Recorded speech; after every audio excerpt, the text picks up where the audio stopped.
Hello, everyone. Welcome to Modern Nurture. Today, I'm here with Kim Hawley. She is a holistic sleep coach, a lactation consultant, peaceful parenting educator, mom, and the host of the Responsive Family Sleep podcast. She helps tired parents bring together developmental knowledge, sleep science, and their intuition to improve family sleep. Welcome, Kim. Thank you so much for being here. Thank you for having me. It's always weird having your bio read. I totally get that. I am super excited to talk to you. Infant sleep is one of those, it is the thing that kind of, it changed my entire approach and perspective on motherhood, because I often say when you become a new mom, you have this pipeline of parenting advice coming at you, and it's really hard to parse through it. And my daughter, I think we'll get into what is normal sleep for infants, but my daughter did not sleep until she was 2. And even at 2, she was waking up once or twice a night still. And so when I went back to work after maternity leave, my coworkers saw just how exhausted I was. And it was just every day, Jessica, you got to sleep train. You got to sleep train. You got to take care of yourself. And it just didn't feel right to me. And then eventually, when she was about 18 months, I stumbled upon, I think it was the Hey Shayla podcast. She had a guest on. They were talking about the book Sweet Sleep from La Leche League. And I read that book. And it totally clicked and changed the way I thought about everything. The other thing that was happening at that same time, as I was so exhausted, was this guy named Matt Walker was making the rounds on podcasts talking about how critical sleep is for all of your vital functions and all of your, longevity, health, all of that. And I was like, in the back of my mind, it was like this nagging question, like the mother-infant relationship is like the oldest part, the foundational cornerstone of the human race. There's no way that it would involve the mother being exhausted and vulnerable all the time. And so it was like the book Sweet Sleep that started me answering the question of like, how does sleep work? How can I maximize my sleep? And everything changed then. So that's where my passion for helping other moms came from that. And it sounded like, talking before we recorded, you're similar. You had a similar experience with the sleep information coming at you when you were a new mom. Absolutely. I think like a lot of new moms didn't prepare for sleep at all. Mind you, I have a background in maternal and child public health. I was working on an infant mortality reduction, improving birth outcomes, federal grant as a project officer at the time. So I live and breathed AAP guidelines. That was one of our metrics, like how many families are bed sharing, right? And we wanted that as low as possible. And so I was like, I know what safe sleep is, whatever. Like my mom told us, me and my sister, about the kind of sleepers that we were as kiddos. And so I'm like, oh, we're going to wake up. Like I'm going to have a baby that wakes, because neither my sister and I were early sleeper through the nighters or anything like that. And I was like, whatever, you don't need to know anything else, I'll figure it out. And then was just like, oh my God, I have no idea what's normal. And then the sleep training information started pouring in, and I'm like, this doesn't feel right. And I know that around the world people don't sleep like this with their babies, don't sleep train their babies. And so finding more evidence-based and responsive and biologically normative information was definitely a game changer for me and my wakeful little one, and how we navigated sleep. Yeah, it seems like that this is a common topic that just brings moms together. We all struggle, and then we find information, and it's just like a bonding factor for us. Maybe we can get into some of the basics in biology of baby sleep. Maybe could you introduce the idea of babies being born too soon and give us some examples of how they depend on us physiologically? Yeah, I mean, there's all sorts of evolutionary biology theories, right? One being that because our brains are so big and we are walk upright, that babies need to be born early enough that our heads fit out of the maternal pelvis and need a lot of nurturing on the outside. And so we are carry mammals. Primates are carry mammals. But the rest of the primates, their babies are born and can like cling to their moms and keep themselves close and are much more advanced than human babies. And so human babies are born, and a newborn is so immature, right? They really require their parents to do all the things, including keeping them close for feeding, for safety, for warmth, for regulation. And we think about the fourth trimester as this period where you want to think about babies still gestating but on the outside.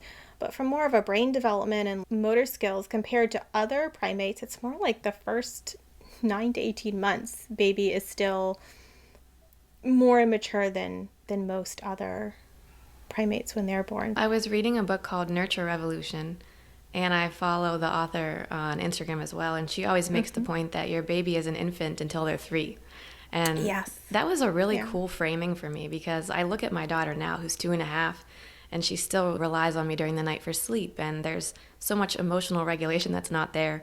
And it's if I think of her as an infant, obviously she's very capable, much more than she was, but that really helps to like frame when there's tantrums or sleep issues, and just remember she's still physiologically dependent on me. Yeah, it's funny. When I first heard that, and I love Guru's work, when I first heard that, I was like, nails on a chalkboard, because I'm thinking infant is 0 to 12 months, toddler is 1 to 3, right? Yeah. It's my public health background. And then I'm like, all right, I just need to set this aside, because I absolutely agree with the concept, but like the terminology was just getting to me. You know how you categorize things and then you're like, I need to wrap my brain around it. But really, from a neurological standpoint, from a brain development standpoint, it's so accurate. It's so accurate that those first 3 years are a very unique time, and to think of them as A big point neurological that she infancy. makes is that the first part of your brain that gets wired up is the stress system, and like the fight or flight. So can you talk about what that system expects from the mom and how important it is for us to help regulate, and maybe how we do that? Yeah, babies and toddlers have very limited to no ability to regulate themselves. And so what they expect is their parents and their caregivers to help them regulate, to borrow for them to borrow our immature nervous system and help them regulate from like with a newborn. It helps regulate their feeding. Goodness, let's try that again. Being near a newborn helps regulate their body temperature, their heart rate, their breathing, their blood glucose levels, their stress levels. And as we grow, having a calm adult support a baby or a toddler helps them calm down, right? They're really looking to us for those safety signals, and that experience of calming down in the context, in the safety of our presence and our support. And so they're really looking to us to set that tone and to help them. And that experience over and over and over and over and over and over and over a million times over is how the brain is going to wire to be able to do that when it's more developmentally appropriate with less support. You got to put in the reps. She also talks about, she ties our low nurture culture, as she calls it, to the rise in mental health issues that we've seen. So can you talk a little bit about what specifically during sleep training happens to the baby's stress system? Yeah, babies can't go from high stress to calm without support. They simply don't have the brain development to do that. Neither do toddlers. They can't lay there and go, oh, my parents in another room. I know they are sending their love into me and they just want me to be able to fall asleep alone. I'm okay. Like, they can't do that. Frankly, even an older, younger, like an older, younger child, not a toddler, but like a preschool age or young school age kid can't really do that all the time. And so if they're not receiving support to calm down, then they're not getting those safety cues and that the support that they need, right, to return to a calm and regulated state. And so babies left on their own in high stress are going to stay in high stress. That doesn't always mean they stay crying, but they do need our support to return to calm. And if they're not getting it, then they're not getting what they need. Yeah, so I think the key point you just said there was, even if they're not crying, they can still have high levels of stress or that chemical cortisol. Yep, fight, flight, freeze. It doesn't always have to be crying. Crying is communication and it is a stress signal, but it's not the only stress state. So what does that look like in, I think gentle sleep training can mean a lot of things, but you hear that as an alternative to sleep training. What do you think about that? I'm pretty skeptical of the term gentle sleep training. I do think there are degrees of how stressful things are, and I do think that there are gentle methods out there. But I also see gentle sleep training as a term being used in ways that I wouldn't consider gentle. So I think gentle is a tricky word because context matters, and also it's a marketing term, right? A lot of people use it and throw it around very lightly. And so I think there's so many different ways people practice that could be termed and that they do term gentle sleep training. I think it's hard to speak about them all, if that makes sense, right? Like in the sense that some people don't mind using the word sleep training but are actually practicing quite responsively, and other people it's no, this is straight up Ferber, or maybe you're in the room but you're not emotionally supporting your kiddo, and it's really not particularly gentle.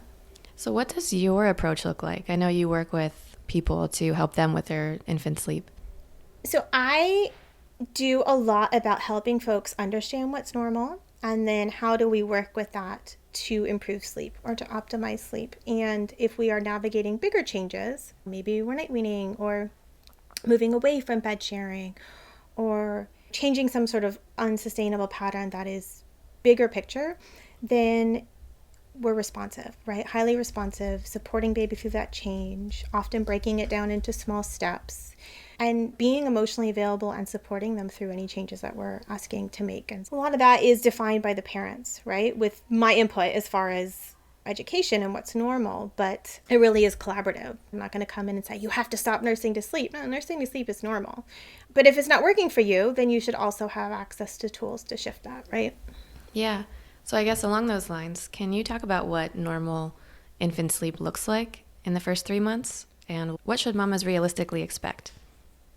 Oh my goodness, if we're talking about newborns, you should expect a lot of To not sleep. unpredictability. Sorry, go, say Well, that again. not for everybody, but I think there's this pressure to find a schedule really early, right? And young babies aren't predictable, and they're not meant to be predictable, and they don't have a fully established circadian rhythm, and they're not sorting their days from nights right away, and expecting that sleep is going to be unpredictable and constantly changing, and that waking is important and it's protective, and those night feeds are really important, especially if you're nursing, and that it's going to be messy, and we need to think about how do we support you as the parent, so that no, a parent of a newborn isn't going to be the best slept they've ever been. They're going to be tired, but how do we keep that from tipping over into a dangerous amount of tiredness, right? Without asking a baby to sleep in ways that are not healthy and not optimal for them. And I think something that would be helpful for new moms to understand is the difference or how infant sleep cycles work. Because I think they actually wake up way more often than we do, right? Yeah, their sleep cycle is shorter. It's about half as long. And for a newborn, it's pretty simple, right? It's active sleep, deep sleep, active sleep, deep sleep. So they don't have all the differentiated states of sleep that we do in the early months. And so it means they're spending a lot more time in sleep that's easier to wake up from, and they're having a lot more transitions between sleep cycles in which we all naturally wake up briefly and just check in with our environment, right? Am I safe, and do I have a need? And then move to the next sleep cycle or fully wake up, depending on how that kind of subconscious check-in goes. And we have that structural difference of baby sleep, and then we have the fact that they're growing rapidly, need feeds around the clock, and need the parent support for regulation. What are some tools that you would recommend for optimizing sleep, either in the first 3 months or even beyond that, to help parents get as much sleep as possible? Good sleep hygiene is always good at any age, and I think that's our tool that we should be thinking about across the lifespan. And remembering that... What do you mean by hygiene in this context? Yeah, so our environmental setup and habits and behaviors around sleep. And modern life isn't very good for sleep, like for anyone at any age. And we're not often taught about what healthy sleep habits are. And True. so most parents that I work with don't have very good habits themselves around sleep. Some do, absolutely, but a lot don't. And so we can look at what are we doing to support your sleep as a parent, but also what are we doing to help your baby sort their days from nights and have a good, strong, developing circadian rhythm. And modern life doesn't always make that easy. So, would you recommend things like getting your baby out in the sunshine in the morning, or making sure the lights are low at a certain point in the evening? Yep. So our best and strongest tool is light, right? And it's very easy to override that with Yeah.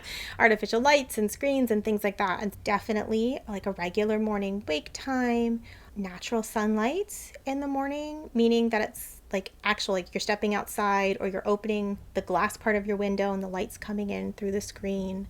And we're getting regular time outside during the day, that we are dimming lights, ideally after sunset, but at least within a few hours of sleep. And then that as an adult, you're not getting on your screen within a few hours Yeah. of sleep. And then dark overnight, right? So we have this difference of dark nighttime, bright, abundant natural light during the day. A couple things that I started to do. So I did always try to take her outside during the day, and even in the evening when the light changes, I think that's helpful too. But we didn't do this from day one. This is more of a recent thing, but I find that giving her a warm bath in the evening is really helpful. And I don't wash her every day, but like I just let her play in the warm water. And in my bathroom, I put a red light instead of a regular fluorescent or whatever. And that really helps us get nice and sleepy getting into bedtime.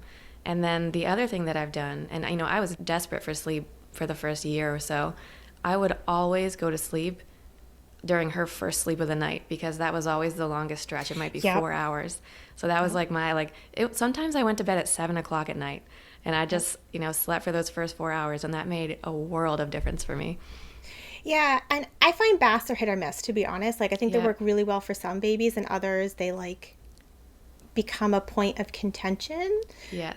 transitioning away from it, or like the different sensory experience of being in the warm water, then the towel, then the cool air. Like some babies or toddlers, that really rubs them the wrong way. My daughter hated baths for the Yeah. first, like it was honestly in the last 6 months maybe, and she's 2.5, that the Yep. bath has started to work. Because I needed something to wind her down, and she was full of life and energy in the evenings.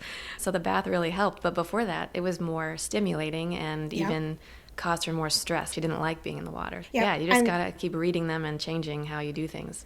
And the key is, what is it doing, right? Like a baby that loves the bath and it's really playful, a bath could be great earlier in your evening, but not at the start of your bedtime routine, right? True.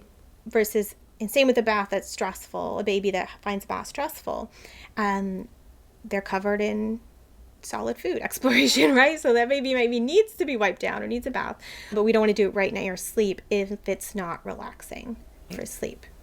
The other thing that I learned over time was try not to get up out of bed when my daughter woke up. So we ended up co-sleeping once. I didn't really know a lot about co-sleeping at the beginning.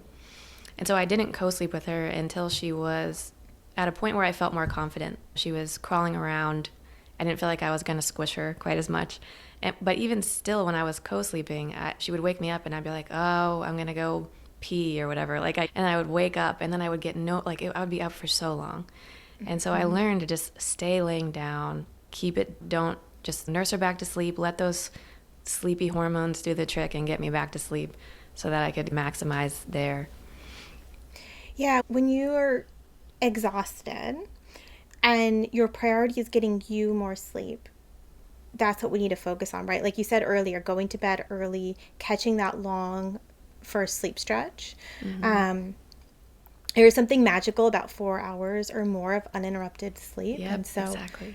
catching that, not getting up if you don't need to get up, not checking the clock, not looking at your phone, like things that tend to bring you into more alertness or maybe spark some anxiety, right? We want to avoid those things so that you're able to fall back to sleep as quickly as possible and really get as much sleep as you can, right? As opposed to things that might make it harder for you to fall back asleep, and then your baby's sleeping but you're not, and that's so frustrating. What do you think? How do you advise your clients around diaper changes and burping in the night? Because those are things that really wake you up.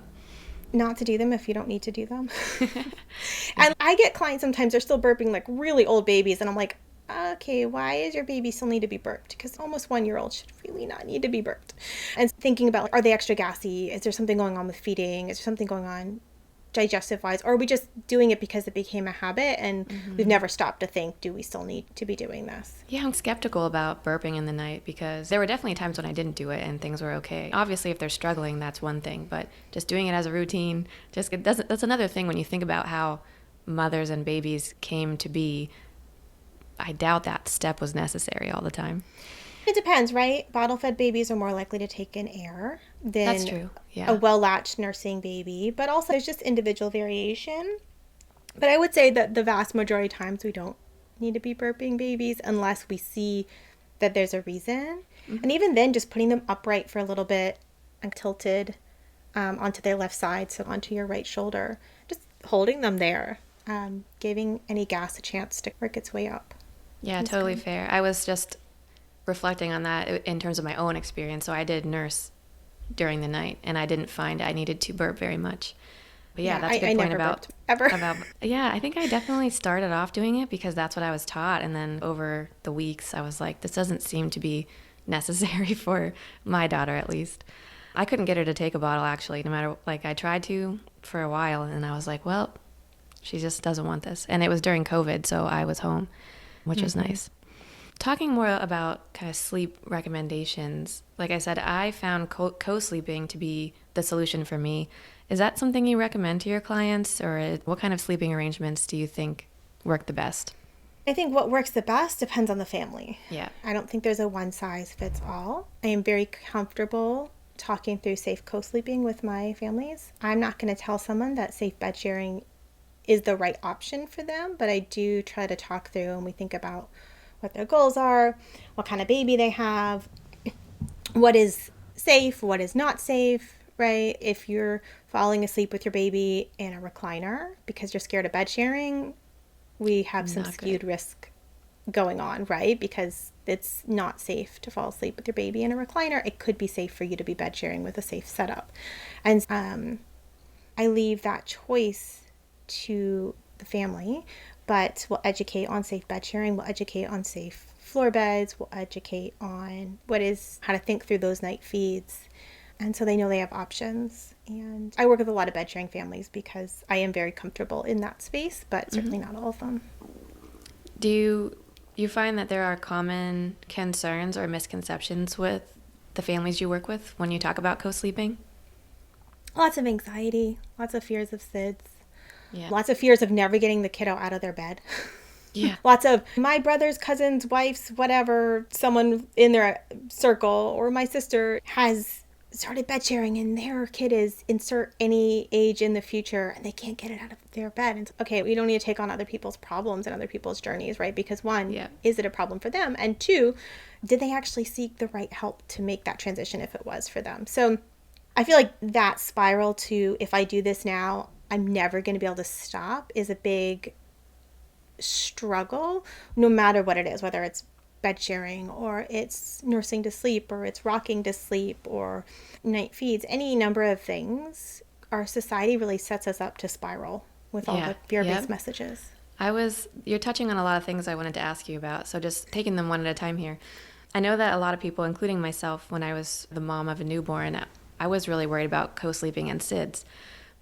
But SIDS isn't the same thing as your child suffocating in the bed. SIDS is a thing that can happen anywhere, and we don't exactly know what causes it. And the thing that I learned in the book Sweet Sleep that I thought was really, it changed my perspective a little bit, was that sleeping within 8 inches of your baby actually stimulates their breathing because they're stimulated by the carbon dioxide that you exhale. So that changed my perspective a lot when I read about that in the book. And have you heard or do you know of the relationship between any statistics between SIDS and bed sharing or co-sleeping?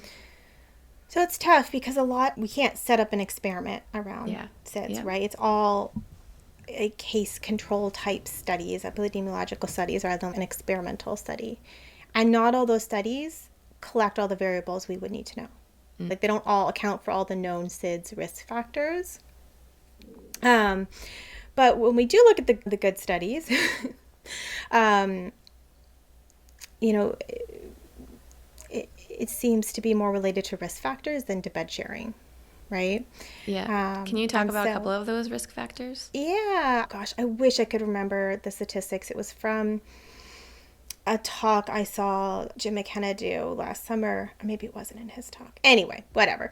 Falling asleep with your baby on a couch or like recliner or glider or whatever is like one of the most risky sleep setups. And the other big one was drug or alcohol consumption, so anything that would make you neurologically impaired to be aware of baby. Smoking is a big one, whether you baby had exposure to cigarette smoke during pregnancy or afterwards, like having a smoker in the house.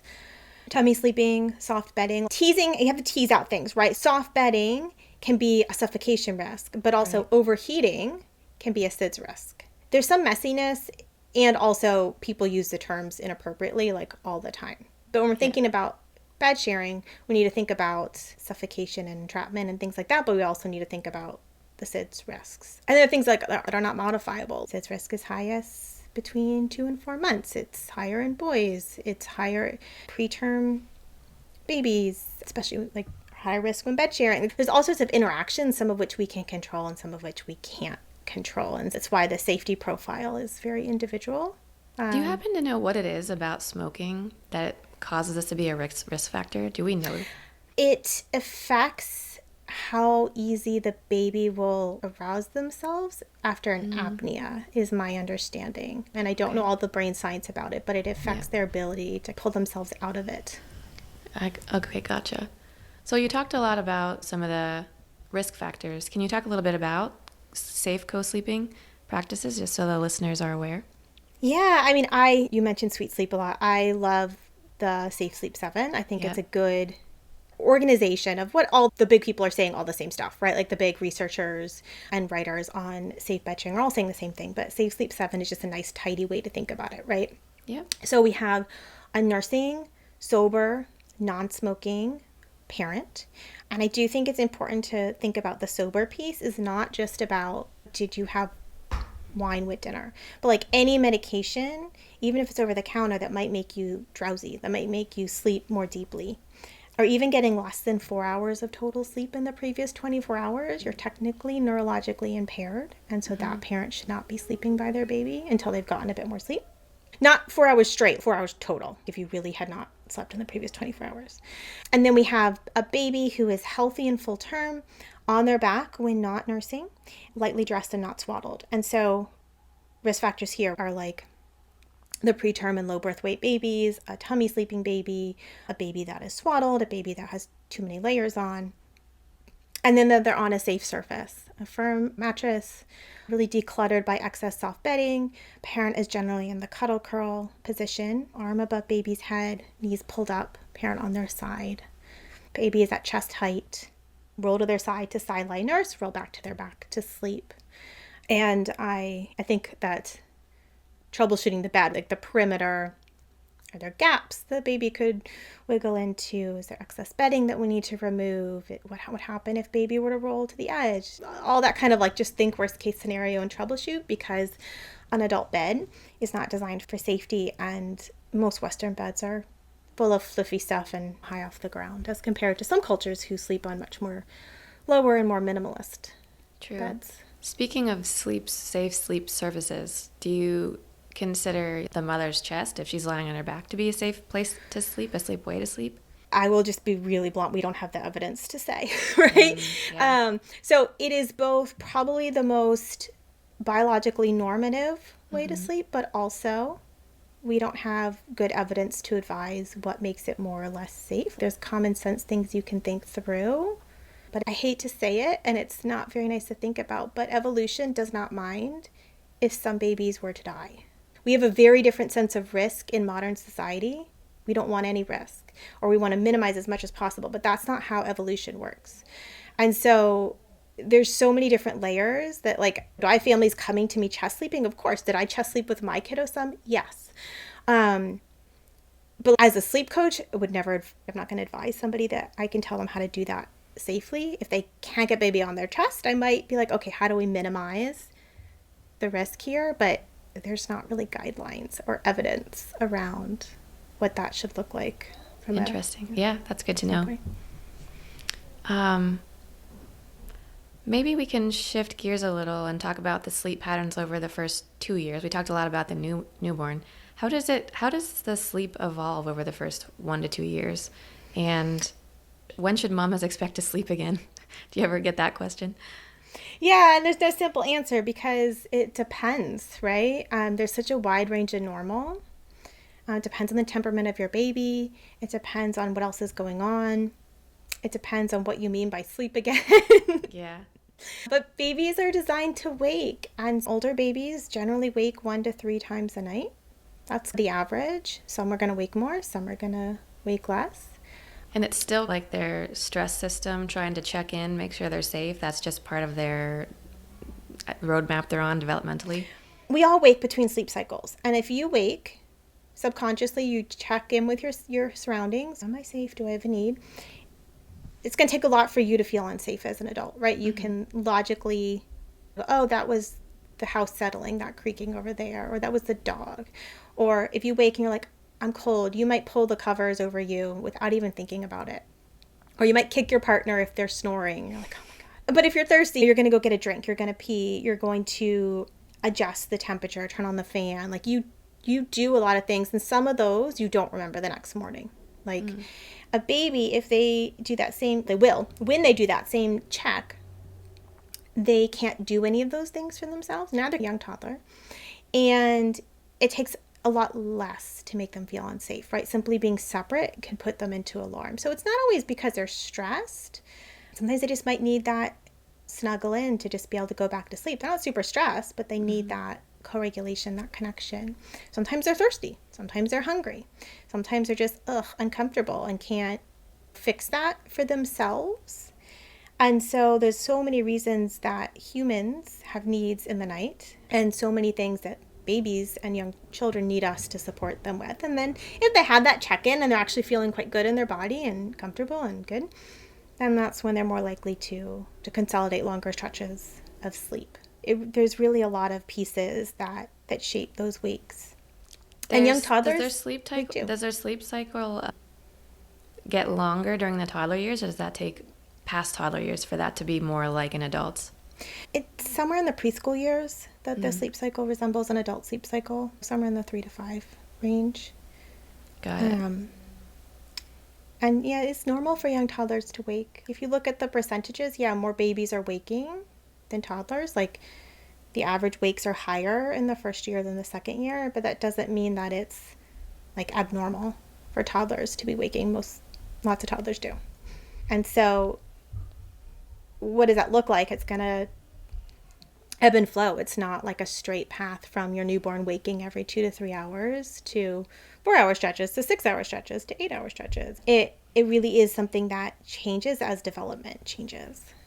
So as you go through 0 to 1, there's a lot of really well-defined information out there about the leaps, the developmental leaps that your babies go through and how that might disrupt their sleep.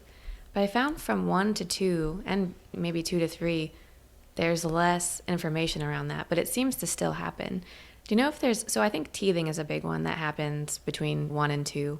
Are there any like major developmental milestones between 1 and 2 that can disrupt sleep? Because you have a baby that's sleeping in a certain way and then suddenly they're not anymore. It can be really distressing. Sometimes you just have to wait it out. So what are some things that might be going on? Language development, walking if they aren't already, right? Those two can be really disruptive. You can get waves of separation anxiety.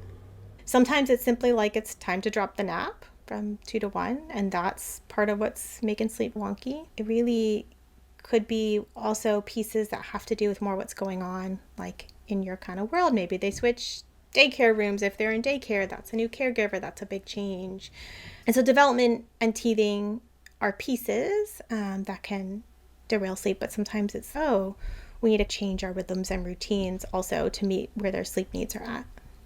That's a thing that's always been difficult for me. I hesitate to change things that were working until I'm really sure that I need to. What I'm struggling with now with my 2.5-year-old is I can't decide whether she should still be taking a nap every day or not because she fights them so hard. And some days she takes a nap, some days she doesn't. And her nighttime sleep's been a little weird. So it's just, I feel like the 2 to 3 is pretty tough. What signs, even at any age, do you look for when it's time to drop a nap or even the final nap? I just want to normalize that dropping the final nap can take months and months, right? Of them napping some days and not napping other days. And that is hard. and it is Yeah. frustrating. And let me tell you, my daughter did this in 2020. So that was fun. First year of the pandemic, and my daughter is dropping her nap. And I wanted to die. She's like, no, can you not just still nap? Yeah. Oh my God. It's really So, hard when you lose that 2 hour block during the day that you had. yes, especially, yes, absolutely. Especially when you know they still need it. And they're falling apart in the evening, but you can't get them to nap. And just a little bit of normalizing and solidarity there. You just need to expect that you just got to ride through it. There's not a lot to be done. Maybe earlier bedtime? Earlier bedtime could work. Tiring them out more in the morning could work. My daughter, for example, she was dropping her nap because she was almost ready, but also because suddenly her brother was home during the day.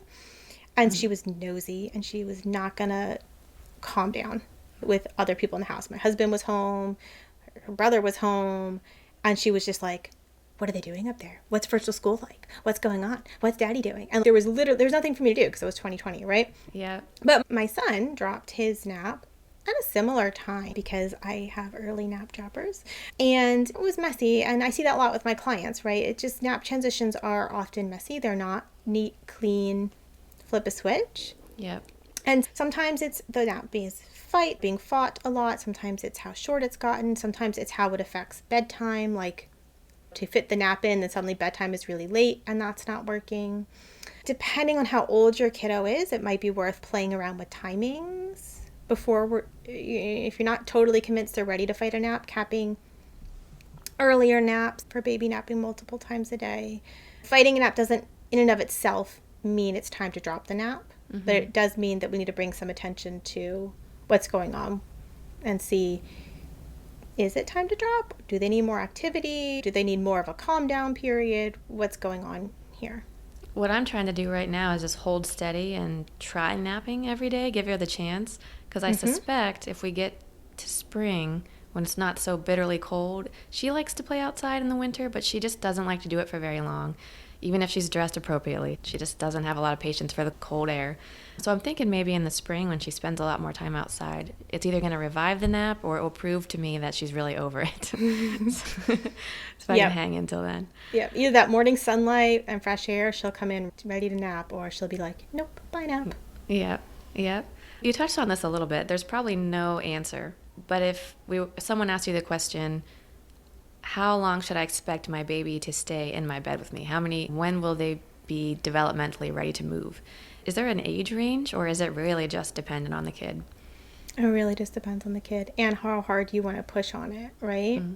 There are many countries where it's normal for kids to sleep in their parents' bed, babyhood, toddlerhood, preschool years. That's normal, and it's sleeping separate by yourself in a room is actually a pretty modern Western concept. It's not actually innately normative for humans.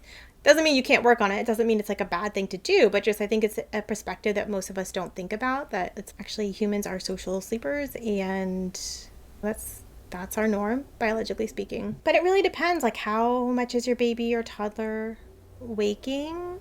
How much energy do you have to put into that transition? What do you hope that it will achieve? There's just a lot of factors. I find that older babies and just hold tight a little bit. There's so much that goes on, but there really isn't a perfect time. I think the interesting part is when you have your second baby. I'm not there yet, and your first one still sleeps with you. So that's something that I've thought about as I'm looking forward to the future. I'm like, hopefully she'll be fine, but I'm not going to force her out of my bed before it's a reality. But hopefully that I know a lot of families do co-sleeping even with newborns. Maybe stick a pillow between your toddler and you so that you can have a little bit of a barrier, right? Do you have advice for mamas with newborns and toddlers? So if we're going by strict safe bed sharing guidelines, it would be not to have the toddler in the bed.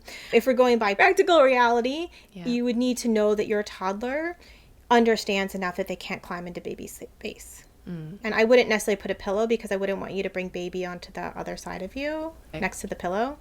I'd be more likely, if you're assuming we're in a 2-parent household, like toddler, parent, baby, you could extend your bed, you could get the toddler into a sidecar crib, you could set up a floor bed in your room, you could make that transition in the second trimester away from when baby's coming so it's not linked.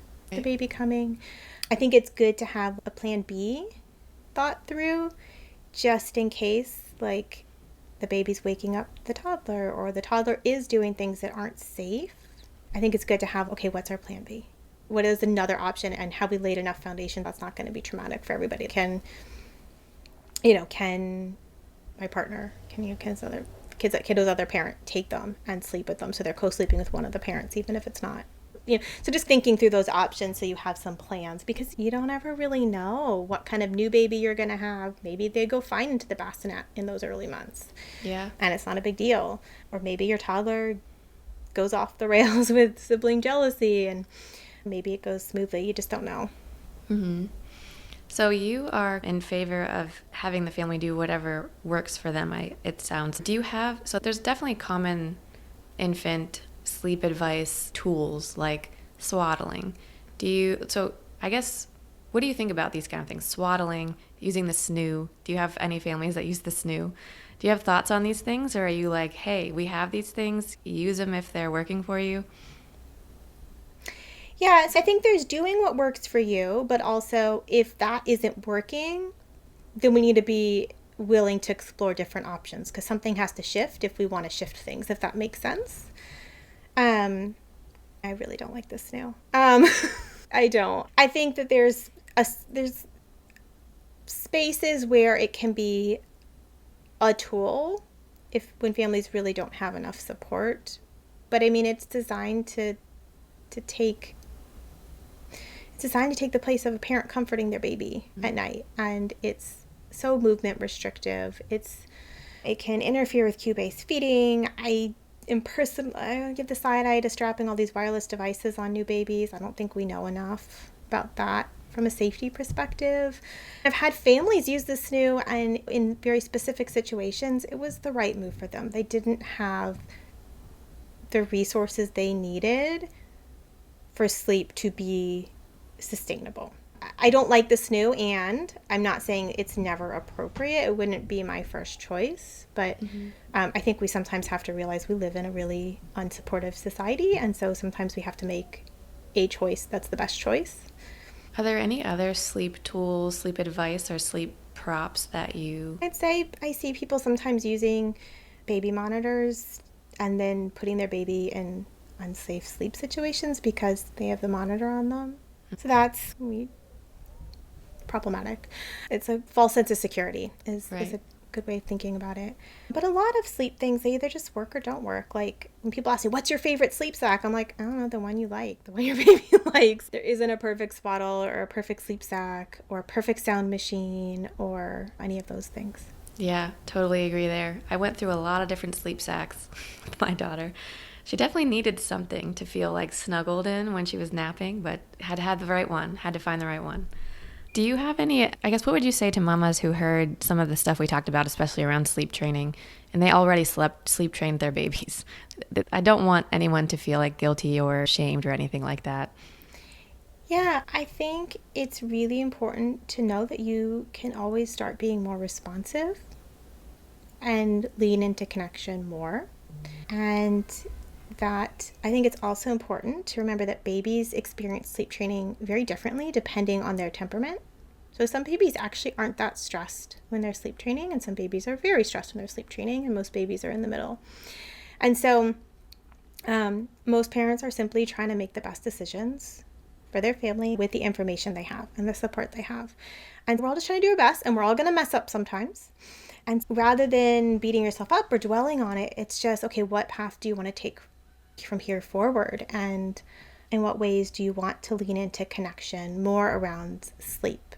And so just really looking forward and accepting that you made the best decision that you could. And it's just one decision. And things like our relationship with our kiddos are such a tapestry of moment after moment after moment. That's the more important thing to focus on.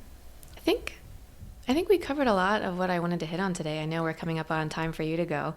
I always ask one more question. What are mamas not talking about that we should be? Oh man. I think there's just so much of getting it right when it comes to sleep and like that there's going to be one formula for that. Is really just understanding that your family maybe is an individual and that there isn't going to be this magic solution, right? It's going to be pieces that come together that find a solution that makes sense for you, and it doesn't matter if it doesn't make sense for somebody else. It's just really leaning into that babies are individuals and we are individuals rather than we have to fit this very narrow definition of healthy sleep or what sleep should look like. That's good advice. Thanks again for joining me today. Where can everyone find you? Yeah, thanks for having me. You can find me at my podcast, the Responsive Family Sleep Podcast. My website, intuitiveparentingdc.com. I have a free guide on busting sleep myths that you can grab right on my homepage. You can see more about working with me. I work one-on-one and have a group coaching program. And then I'm also on Instagram and minimally on Facebook as well. Thank you again. It's been great talking to you. Learned a lot. Yeah, thanks so much.